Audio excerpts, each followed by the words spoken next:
రుణమాఫీ చేస్తామని చెప్పి దేవుళ్ళ మీద ఒట్టు పెట్టి మొన్నటి పార్లమెంట్ ఎన్నికల్లో ఓట్ల కోసం ఎక్కడ దేవుడు కనబడితే అక్కడ దేవుడి మీద ఒట్టు పెట్టి, ఎక్కడ దర్గా కనబడితే అక్కడ దర్గా మీద ఒట్టు పెట్టి 2 లక్షల రుణమాఫీ ప్రతి రైతన్నకు కూడా రుణమాఫీ చేస్తామని చెప్పేసి పలికినటువంటి ముఖ్యమంత్రి గారు మొన్న వైరాలో జరిగినటువంటి 15 ఆగస్టు మీటింగ్ లో అందరికీ రుణమాఫీ చేశారని చెప్పారు.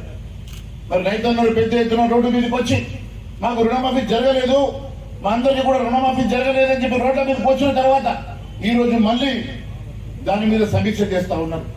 అంటే రుణమాఫీ వారు చేశామని చెప్పిన మాట వాస్తవం కాదని, వారు రుణమాఫీ చేశామని చెప్పి అబద్ధాలు చెప్పామని చెప్పి చెప్పకనే ఒప్పుకున్నారు.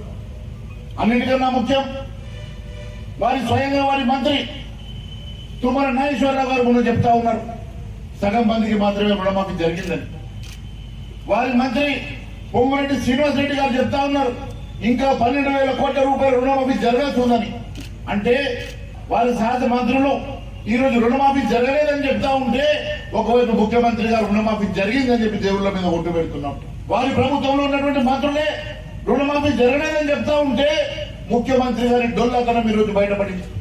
ముఖ్యమంత్రి గారు వాస్తవాలు మాట్లాడతలేరు, అబద్ధపు మాటలు మాట్లాడుతూ ఉన్నారని చెప్పి వారి మంత్రులే చెప్పకనే చెప్పినట్టుగా తెలుస్తున్నది.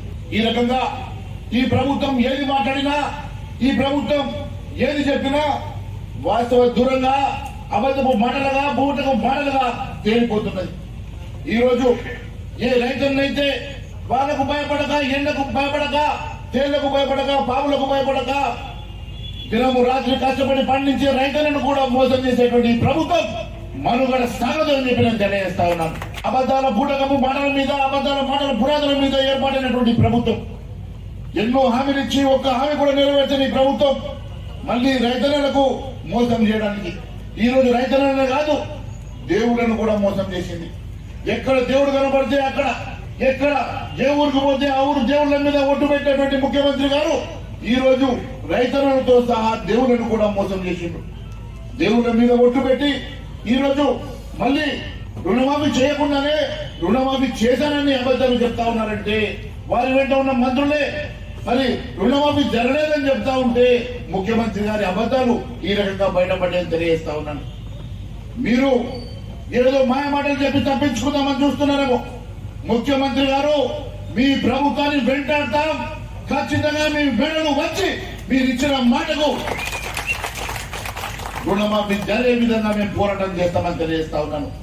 భారతీయ జనతా పార్టీ రైతుల పక్షాన్ని నిలబడుతుంది, భారతీయ జనతా పార్టీ రైతుల పక్షాన్ని పోరాటం చేస్తుంది.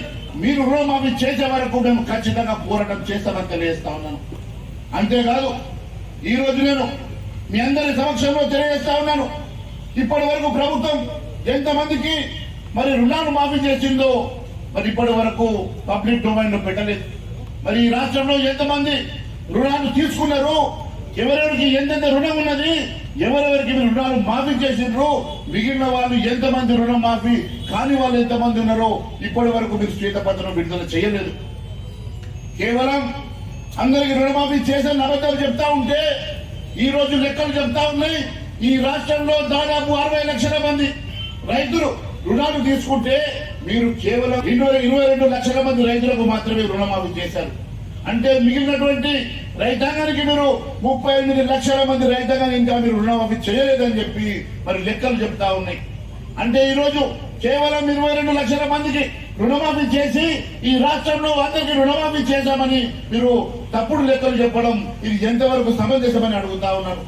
మరి కేవలం ఆధార్ కార్డులో లేకుంటే రేషన్ కార్డులో అడ్డం పెట్టుకొని రుణాలు మాఫీ చేస్తామంటే గత ఎన్ని సంవత్సరాల నుంచి కొత్త రేషన్ కార్డు ఇవ్వలేదో మీకు తెలుసు.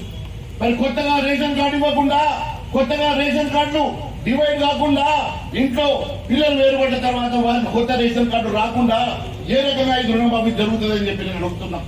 అంటే ఏదో ఒక కండిషన్ పెట్టి మీరు రుణాలను తప్పించుకోవాలని చూస్తుంటే ఎట్టి పరిస్థితుల్లో మేము ఊరుకునే సమస్య లేదు. మాటల మీద మీరు ఎన్నికలకు వెళ్లి ప్రజల ఓట్లు దండుకున్నారో ఆ సమాజానికి మీరు ఖచ్చితంగా మరి క్షమాపణ చెప్పాలని చెప్పి